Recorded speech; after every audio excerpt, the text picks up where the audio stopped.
السلام عليكم ورحمة الله وبركاته، والحمد لله، وأصلي وأسلم على من بعث رحمة للعالمين. معنا الوقفة الرابعة عن الشعبان. بين النبي صلى الله عليه وسلم الحكمة من إكثاره للصيام في شهر رمضان، وذلك حينما سأله أسامة بن زيد رضي الله عنه فقال: قلت يا رسول الله صلى الله عليه وسلم: لما أراك تصوم شهرا من الشهور ما تصوم من شعبان؟ لم أراك تصوم شهرا من الشهور ما تصوم من شعبان. قال صلى الله عليه وسلم: ذلك شهر يغفر الناس عنه بين رجب ورمضان، وهو شهر ترفع فيه الأعمال إلى رب العالمين، فأحب أن يرفع عملي وأنا صائم. رواه أحمد والنسائي وحسنه الألباني في السلسلة الصحيحة. ففي هذا الحديث حكمتان للإكثار من الصيام في شهر شعبان. الحكمة الأولى: غفلة الناس عن هذا الشهر، لأنه يقع بين شهرين عظيمين: شهر رجب الذي هو أحد الأشهر الحرم المعظمة في الإسلام، وشهر رمضان الذي لا تخفى فضائله، فاشتغل الناس بهما عنه فصار مغفورا عنه. ومن إشغال الناس عن شهر رمضان في هذه الأيام إقبال كثير منهم على شراء أنواع من الأطعمة والأشربة والإسراف في ذلك، وكأن شهر رمضان مناسبة أكل وشرب وتفاخر بالموائد والولائم. وفي المقابل نجد إيمانا كبيرا في تهذيب النفس وإعدادها إيمانها لاستقبال ذلك الشهر الفضيل، شهر القرآن والصيام، بما يناسب حرمته ويتلائم مع مكانته، وذلك بالابتعاد عن المعاصي والبدع وإرجاع الحقوق والمظالم لأصحابها، وأن يقف مع نفسه وقفة محاسبة جادة لتقويم وجاجها حتى تستقبل رمضان وهي طاهرة نقية، فتزداد بالصيام نورا وإشراقا بالقيام وإجلالا وبهاء. الحمد لله، وأصلي وأسلم على من بعث رحمة للعالمين. Le messager sallallahu alayhi wa sallam nous a dit la raison ou la sagesse cachée dans le fait qu'il jeûnait beaucoup dans le mois de Sha'ban. Et ceci lorsque Usama ibn Zayd radiyallahu anhu lui a dit: Ya Rasulallah sallallahu alayhi wa sallam, je ne te vois pas jeûner un mois parmi les mois comme tu jeûnes durant le Sha'ban. Rasul a dit sallallahu alayhi wa sallam: ceci est un mois auquel les gens sont attentifs, qui se situe entre Rajab et Ramadan. Et c'est un mois durant lequel les actions sont élevées vers le Seigneur des mondes, et j'aime que mes actions soient élevées alors que je suis en jeûne. L'hadith est rapporté par Ahmed, par An-Nasa'i, et jugé bon par Al-Albani. Il y a dans ce hadith deux sagesses pour lesquelles Rasul sallallahu alayhi wa sallam jeûnait beaucoup dans le mois de Sha'ban.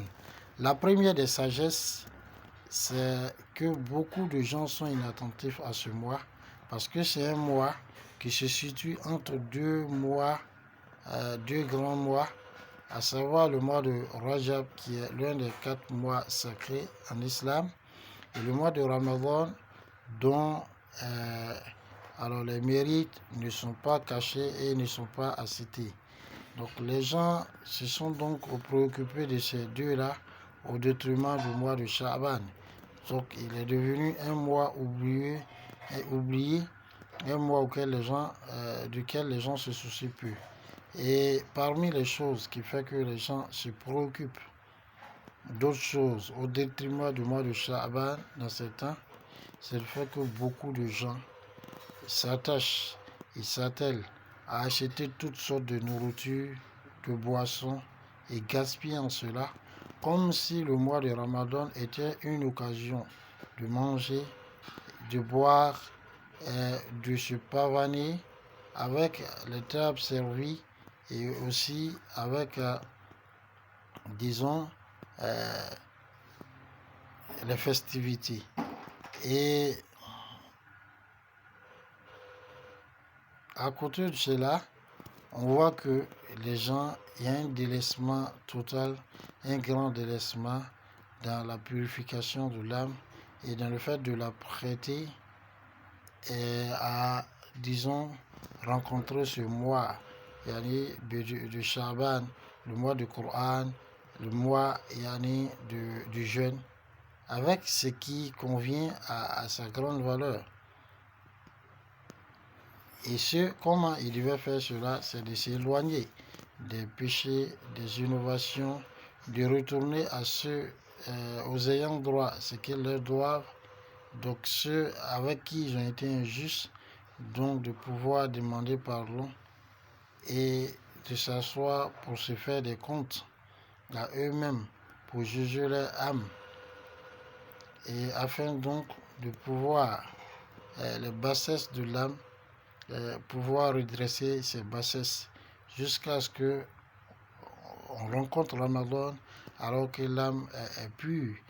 Et donc le jeûne va venir lui ajouter une lumière, un éclat, et par le qiyam, c'est-à-dire les longues prières qu'on va faire, cela va ajouter une splendeur et une beauté à notre âme. Mais malheureusement, les gens ont pris ça pour faire autre chose. qu'Allah nous aide. وفي هذا الحديث دليل على استحباب عمارة أوقات غفلة الناس بالطاعة وأن ذلك محبوب لله تعالى عز وجل. ومما يؤكد ذلك ما جاء عن معقل بن يسار رضي الله عنه عن النبي صلى الله عليه وسلم قال: العبادة في الحرج كالهجرة إليه. رواه مسلم أخرجه أحمد بلفظ: العبادة في الفتنة كالهجرة إليه. الحكمة الثانية أن شهر رمضان تعرض فيه أعمال العبادة على الله عز وجل، فأحب نبينا صلى الله عليه وسلم أن يعرض عمله وهو صائم، فحري بالمسلم أن يتأسى فيه برسول الله صلى الله عليه وسلم الذي كان يكثر من صيامه، وهو المغفور له ما تقدم من ذنبه وما تأخر. فما أعوج المسلم إلى هذا الزاد الإيماني الذي يزداد به قربا من ربه جل وعلا، وهذا هو الأرض السنوي لأعمال العباد على الله عز وجل. وهناك أرضان آخران للأعمال. Alhamdulillah, donc là, il y a dans ce hadith une recommandation, une preuve de la recommandation, donc de faire ou d'utiliser les moments d'insouciance des gens en obéissance, et que cela plaît beaucoup à Allah subhanahu wa ta'ala.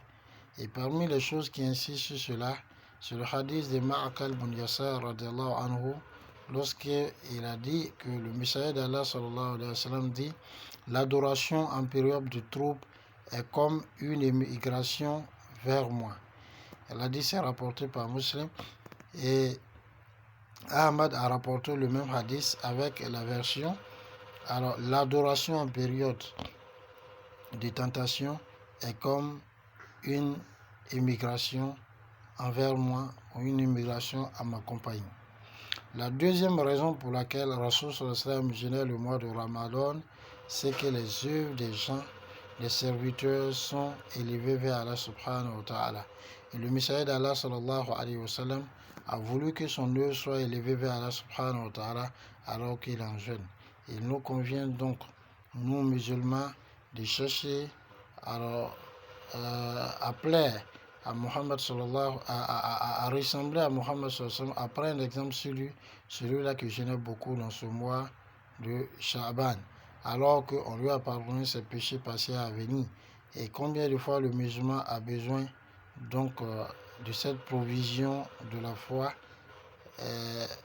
par laquelle il va plus se rapprocher d'Allah subhanahu wa ta'ala. Et cette façon d'exposer les actions des serviteurs à Allah subhanahu wa ta'ala en fait concerne l'exposition annuelle, parce qu'il y a d'autres types d'exposition des actions qui sont l'exposition des actions de façon journalière ou bien quotidienne et leur exposition de façon hebdomadaire. Qu'Allah nous accorde la bonne compréhension. À nous revoir dans l'autre audio. Salam alaikum wa rahmatullah.